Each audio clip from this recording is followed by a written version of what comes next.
1421 Maribel Vazquez-Robles versus CommoLoCo Incorporated.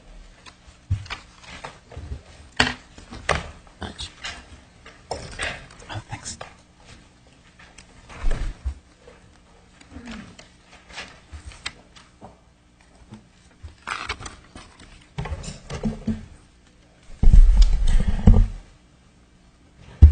Good morning, Your Honors. My name is Thomas Heffron. I represent the appellant, CommoLoCo, and if it pleases the Court, I would like to save 3 minutes for rebuttal. You may. Thank you. As Your Honors know, this case arises out of the entry of a default judgment against my client, which was a small loan lender with about 16 branches in Puerto Rico at the time. CommoLoCo asked that the default judgment be reversed so that it can get its day in district court. It recognizes that the removal of the default judgment is going to put everyone back to square one, and that my client actually may go to trial and may lose more money. They just want the fairness that is inherent in being able to actually show up to court, put forth their evidence, put forth their arguments, and if we gets to trial, have the jury decide. The district court committed error in finding that the service on my client was proper. A couple of fundamental facts are clear. Service was attempted by serving the registered agent. The designation of who the registered agent is a matter of Puerto Rico law. Under Puerto Rico law, that person is the person who is appointed by resolution of the board of directors of CommoLoCo. One point we didn't bring out. Yes, Your Honor. I'm still trying to figure out in this case, what responsibility does your client bear for filing an annual report which misidentifies the registered agent? Your Honor, I obviously recognize that my client did that. It was an error, a statement by my client that it was the annual report, that it was. But why when it's picked up by the Secretary of State, there's a website, according to the appellees, there's a website obligation to correct any errors that an individual user sees on the website, and why shouldn't the public be allowed to rely on a document you file and on a website that you neglected to correct? Your Honor, on a couple of points on that.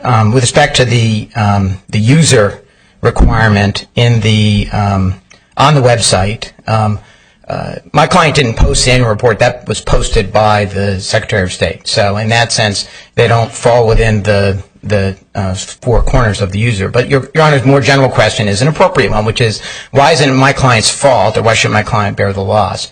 The fundamental problem that we have, and as is shown by the process server's very affidavit, is the first place she looked was actually the website, the Department of State's website, not the annual report, the Department of State's website. And it said that Prentice Hall was the agent for service of process. It was out of date. She then looked to the annual report to confirm, and she said, okay, I see Prentice Hall, so Prentice Hall is probably the right person. And she went ahead and served. But as explained in the affidavit, the error in the website, okay, the Department of State's website identifying Prentice Hall, was actually what caused the error in the annual report, because it's auto-populated when the annual report is filled out. Clearly, my client made an error in filling it and not going back and correcting that auto-population, as it were, in the annual report. But even if it had done that, we still would have the problem that the Secretary of State's, the Department of State's website was simply out of date. And if the process server, based on that website, had gone ahead and served Prentice Hall, as she did, we'd still be here. The issue of the issue is an objective one, we would suggest, and it's who is the registered agent at that time. A registered agent. Before you leave the annual report, can I ask you a couple of questions about that? Of course, Judge Thompson has brought it up. Number one, is there any evidence in the record that the website was affected by the annual report? I mean, as I understand what happened here factually, is that the change of agent form was recorded or filed with the Secretary of State in April of 2011. All right? That's the point at which the website should have been changed. It was not.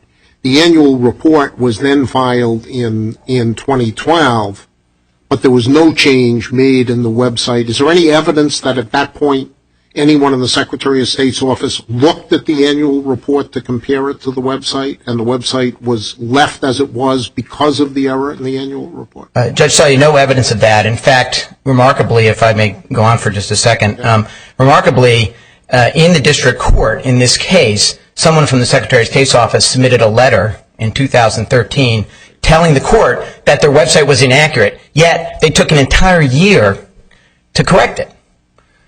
So even though they recognized the error and recognized it was the subject of a judicial proceeding, they still didn't go ahead and correct it. Right. The other thing is, tell me a little about the annual report as I understand it. You correct me if I'm wrong, although it was filed in 2012 before service was attempted. All right. It was supposed to be a record referable to the annual year 2011? Yes, Your Honor. Okay. And in 2011, that was the year where part of the time Prentice Hall was the agent for service and part of the time CT was the agent. That's correct, Your Honor. One thing I didn't bring out in the briefs I want to raise to the court that relates to this is, as a matter of Puerto Rico law, the registered agent has to be identified in the Articles of Incorporation of the corporation. Okay, so it's not... Are the Articles of Incorporation filed with the Secretary of State's office? Yes, they are, Your Honor. Okay. So was the correction in the Articles of Incorporation filed? Yes, Your Honor. That was what was filed April 11th, 2011. And so, I mean, this is an important point. Again, apologies to the court to not raise it, but the reference is Title 14, Section 3502, Section A2. So you have to identify the agent in the articles. We did that. We did our best to update those records. That's a section that isn't cited in your brief? Is that what you're talking about? It's not cited in the briefs. All right, so you're going to send us, right after the argument, a 28J letter? Yes, I will, Your Honor. Have a formal record of that? That's correct. It is referred to in 3543, which is cited in the brief, which discusses the procedure to amend. Okay, but the actual fundamental requirement that appear in the articles is 3502. And it's referenced there, and I'll send a 28J letter to Your Honors. So that's very important. Okay, so it's an objective test, we would contend, and you cannot change the registered agent without having the board of directors actually do a resolution. You can't identify an agent by virtue of what you say in your annual report. You can't identify an agent by telling someone this is my agent, or having someone say I am their agent. Yeah. It has to be done by the board of directors, and we show the only evidence as to what the board of directors did was what we submitted to the judge, and it showed that in fact was appointed CT Corporation about a year before the service. But the plaintiff's argument here seems to be in the nature, they don't frame it in these terms, seems to be in the nature of an estoppel argument, that because you misidentified the agent on the annual report, because you had access to the website and didn't take any action to correct it, all right, you should be precluded or stopped at this point from denying that service was effectual if served on Prentice Hall, since you allowed Prentice Hall to be held out as your agent. That, as I understand it, is the core of the plaintiff's argument, and I'd like to hear your response to that. Sure, Your Honor, and Your Honor correctly points out they don't argue estoppel. They didn't in front of the district court. Estoppel, and so the law about whether estoppel is an appropriate rubric to go around the issue of service is not briefed, not discussed. Importantly, of course, estoppel would require, among other things, as I understand the general law of estoppel, balancing the equities, intent, reliance, and also some measurement of what the harm is. So, for example, a court could find the harm here is the effort and money spent in actually litigating the case unnecessarily through to a judgment, as opposed to the actual judgment. I don't know, because I don't know what the law is. We haven't gone that, but they did not argue estoppel. What they instead actually argued is they argued the agent is Prentice Hall. And the court found the agent is Prentice Hall.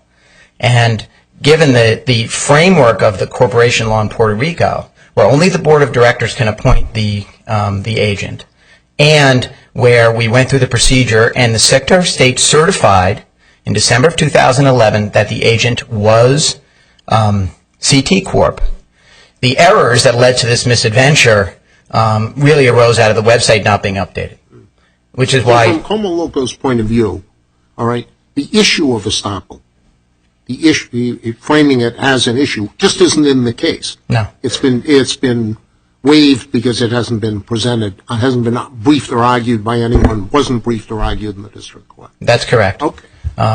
And you know, this all happened relatively quickly in the district court because we had money that had already at that point been executed, seized. So my take on their argument was that they were arguing apparent agency. They do talk about the Prentice Hall, the folks Right. in Prentice Hall saying, yes, I am the agent. But we cited cases in our brief, and I think it was at 29 to 30, that you can't be an agent by virtue of saying, yes, I'm the agent. This is, again, an objective test, which we... But I thought their argument was a little bit beyond that. They're saying that not simply because Prentice Hall said that they're an agent, but because it goes beyond that, once again, tying into the annual report, that because they at least held out to the public in this one document a representation of agency. Your Honor, I don't believe they made that argument to the court. The argument, again, if you go back in the briefs, and this was, brief reply, order, brief order. It was very short, small number of submissions. Their argument was that Prentice Hall is the agent. Not that if CT is the agent, you're stopped, or not that if CT is the agent, you held yourself out, that Prentice Hall was the agent, so you're, in some sense, stuck with that. They didn't argue either of those 2 points. They argued that the evidence was that Prentice Hall was the agent. And more important, the court found that he had jurisdiction, and the judgment was not void, only and solely because of a finding that Prentice Hall is the agent. So that's what's on review here, and the framework, again, of Puerto Rico corporate law points to the inevitable conclusion, we believe, that Prentice Hall was not the agent at the time.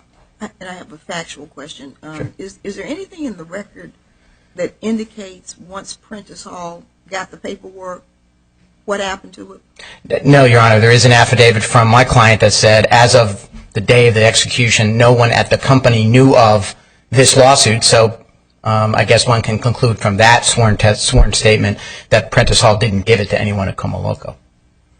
Have you put Prentice Hall on notice of a potential claim? Your Honor, I don't know the answer to that question. So my time is up, and I'll be back to speak to Your Honor's on rebuttal. Thank you.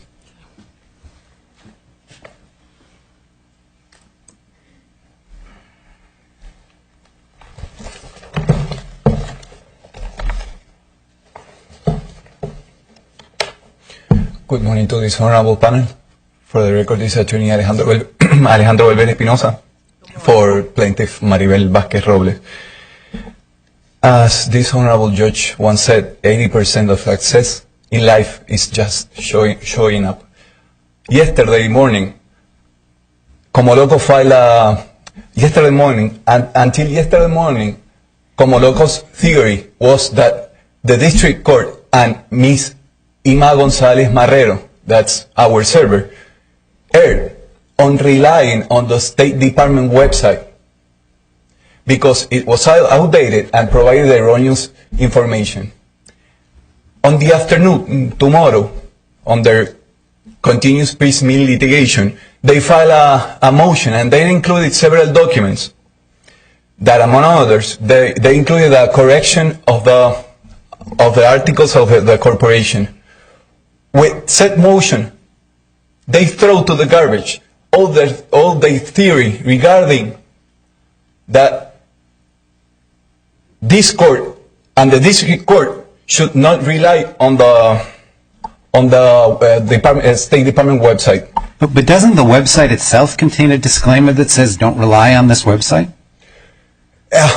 It has a warning for users that that it has a warning for all users to be careful with information on the website. But if you go directly to the Old San Juan, well, they have all the physical evidence. They have the same physical evidence as the record.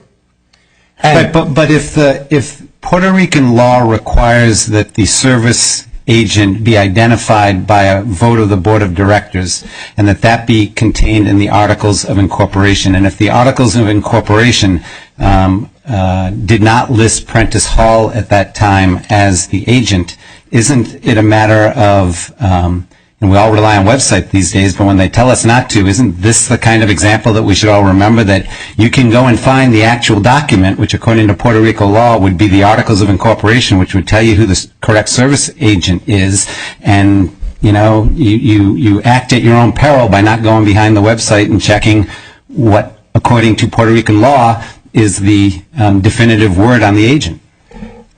Look, Your Honor, I refer this court to the Appendix 131. They included a certification that states the change of resident agent. They state the previous resident agent, and it says the Prentice LLA Corporation System of Puerto Rico. That corporation, it's wholly different with the actual agent resident. That's Prentice Hall System of Puerto Rico. Thus, they filed on 2011 they requested an incorrect change of resident agent. They requested the Prentice LLA, which did not exist as a resident agent, to change to the CT Corporation. But the Prentice LLA did not exist as a resident agent. The one that existed was Prentice Hall System of Puerto Rico. So there's another error over there. Now, wait, counsel, wait a minute. All right? It seems to me that you are now arguing a ground that wasn't argued in the district court and that wasn't argued in your brief. You are now telling us that because the change of registered agent form, which was apparently filed in April of 2011, referred to Prentice Hall by something other than Prentice Hall's exact name, that change of registered agent was invalid? Your Honor, is that the argument that you're making now? Well, yesterday they filed a motion. Forget they filed a motion. Is that the argument that you're making now? As an additional argument, yes, Your Honor. All right. And that argument has never been made by you before? That's correct, Your Honor. And we're talking here about public records. Excuse me? Now, we're talking here about public records. You could have just gone down to Old San Juan and looked at these records. Yes, Your Honor. Okay. Thus, the same information, this certification, the Appendix 131, was not available on the State Department website and on the physical State Department the Old San Juan. They bring for the first time this document when they filed the Rule 60 motion on the district court. And Section 3543, which they include on their brief, Section 3543 of the General Corporation Act, state that they should include the former agent. They should include the former agent and the new agent. They did not include the former agent because they mistakenly included the Prentice LLA, which is wholly different from the Prentice Hall System of Puerto Rico. Moreover, they on yesterday's motion, they alleged that they... Wait a minute. Huh? I'm trying to figure out what you're trying to say here. So are you saying that because they listed an incorrect agent as to who their former agent was, are you arguing this morning that they didn't make an effective change in agency? I'm just trying to, I don't understand the import of what you're saying this morning. Yes, Your Honor. Is that what you're saying? Yes, Your Honor. In lieu of yesterday's motion. You're saying that the change of agency was void, and somehow this only came to your attention when they filed what they filed yesterday? Yes, Your Honor. Yes, Your Honor. We know that when they filed the yesterday's motion and we reviewed the whole motion, the whole exhibits together with the record. We realized that they failed to comply, even though we generally allege on our brief. They failed to comply with the section 3543, and I understand the point of this court that I am bringing this point right now, but since yesterday they are bringing a new theory to this court. I think that Excuse me, what new theory are they bringing? That this court now should rely on the State Department website, because That we should rely on the State Department on the Puerto Rico website? Yeah, because by filing all the documents that they printed out from the State Department website, they are requesting this court to rely on those documents that were printed out from the State Department. And how this court know that the documents that they filed yesterday, printed out from the State Department, are accurate? Why? The defendants on the brief. Excuse me. Now, we're mixing up two different issues. All right. They've asked us to allow a supplemental filing of historical information. All right. We're not talking about argument. We're not talking about opinion. We're talking about historical information. Information that presumably anyone in this room could print out from that website. All right.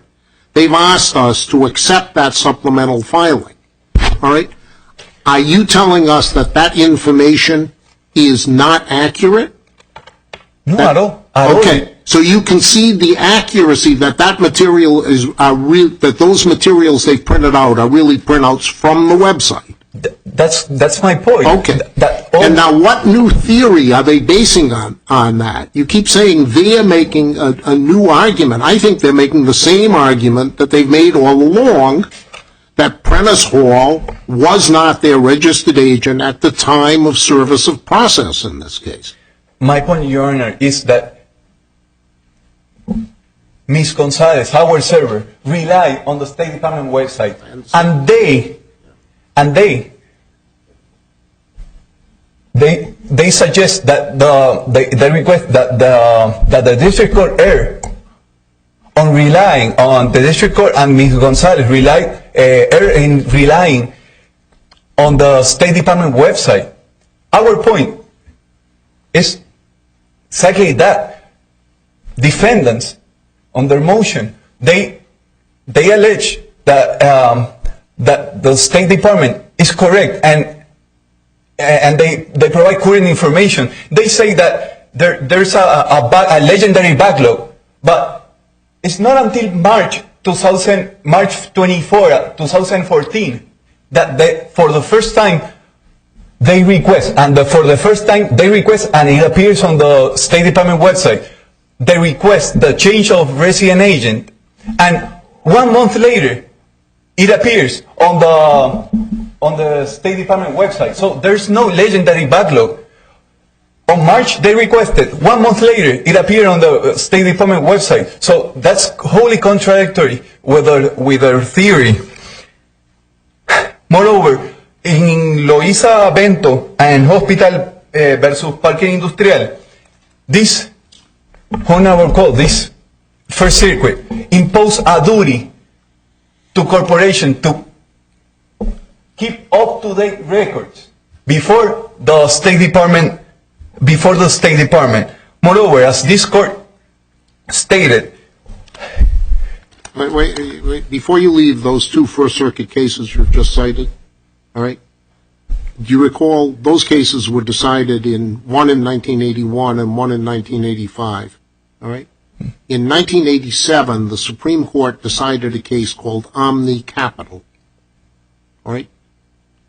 Do you contend that the two First Circuit cases remain good law in light of Omni Capital? Definitely, Your Honor. I think. Okay. I just wanted to get your position. Definitely, Your Honor. The Omni Capital case did not address this particular issue. Moreover, despite Loiza and hospital. We have a case from the Puerto Rico Supreme Court, that's Hatch. On Hatch, this circuit court cited Hatch. That's a case from the Puerto Rico Supreme Court, and that we also cited on our brief. And that case imposed defendants, corporation, to keep up-to-date records. And moreover, defendants included under continued piecemeal litigation, they included a State Department policy which, among others, it stated that the standard of use of the State Department website was that if any error was found, then they should have notified the State Department of that error. They did not do that until March 24, 2014, with the motion that they filed yesterday. Is there any evidence in the record that CommoLoCo knew of the error in the website prior to the date that Prentice Hall was served? Yes, Your Honor. It's the annual report. The annual report. And how does that show that they knew of the error in the website? Your Honor, if I am CommoLoCo and I hire an accountant, and that accountant files an annual report with stating that the current resident agent is Prentice Hall, and he also, together with that annual report, they file an answering statement by the Vice President of CommoLoCo.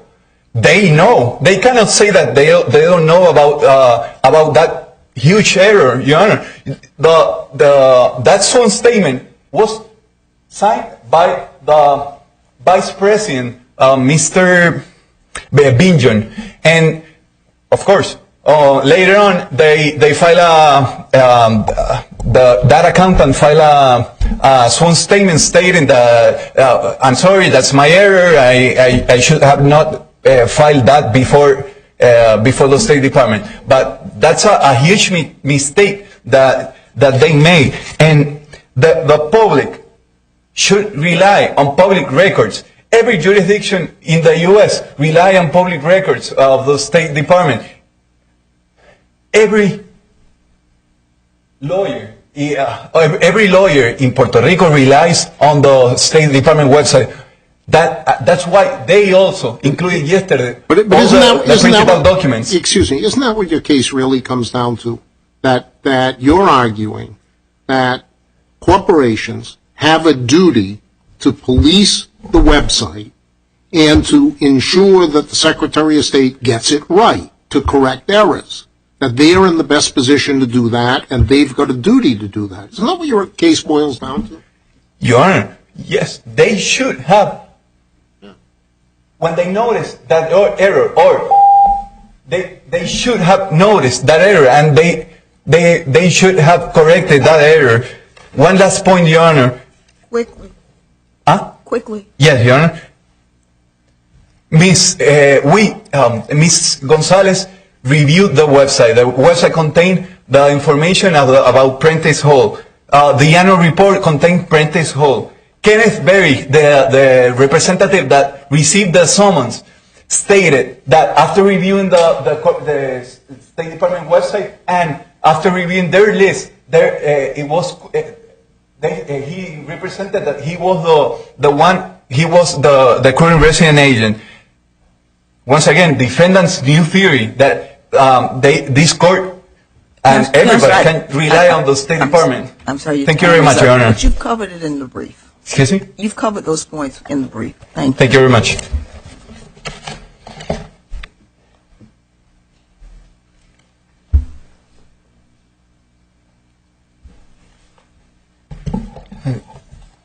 Your Honor, I just want to address only a couple of brief points. First of all, the point that was made by my brother about the certificate of the Secretary of State. As Your Honor has correctly pointed out, this is not an issue that was raised at all. The certificate, A131, Appendix 131, was actually submitted in connection with the motion under Rule 60b-4. So it was in the case from the very first day that this default judgment question arose. No question was raised at the time that this was inaccurate or somehow had undermined the effectiveness of the change of the resident agent. I would point out... Could you address Judge Selye's point? Which one? Upon whom should the duty to police a corporation's website rest, if not on the corporation? Particularly if when you're filing an annual report signed by a vice president, which incorrectly lists the registered agent. Your Honor, a couple of things I guess I'd say in response to that. Perhaps the law hasn't caught up with the technology in terms of creating such a duty. I would suggest that the duty would be one that the legislature would need to create as opposed to the court. I would point out that creating such a duty and imposing it on my client...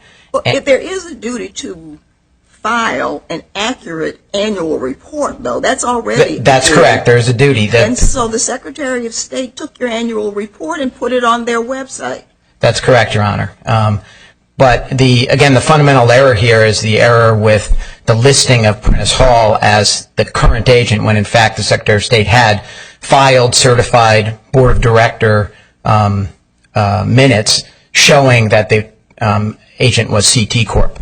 Well, let me ask you, does the Secretary of State do anything other than post your documents on the website? With respect to the... Anything. I mean, do they make their own entries based upon your filings? How does that work? Certainly for example, the web pages or whatever are things other than the actual documents, so they create the website. There are some places where you can link through to documents, but they also do post, sort of information that they draw from the records that were submitted to them. And so, for example, What about the information about who your registered agent is? That would be information that was right off the Articles of Incorporation. Okay, so did they extract from your filings the information and post it in an entry created by them, or are they simply linking that information to your filings? The former. They created the filing, as you see from the web pages that have been put into the record here, and the problem is that when we then said, here's an update, here's the Board of Director, that changes the name, they didn't go and say, okay, I have to go fix the website. And so people looked at the website that they had created, it still said Prentice Hall, and that was the cause of the problem here. But again, the question as to who would be proper agent, as the Omni Capital says, is really a question of state law, and imposing common law rules to try to somehow change the agent is not appropriate. That's something that's better left to the legislature. Perhaps there needs to be a law with respect to updating websites or some kind of protocol, but that's not the environment we have now in light of the laws of Puerto Rico. Thank you for your time, Your Honors.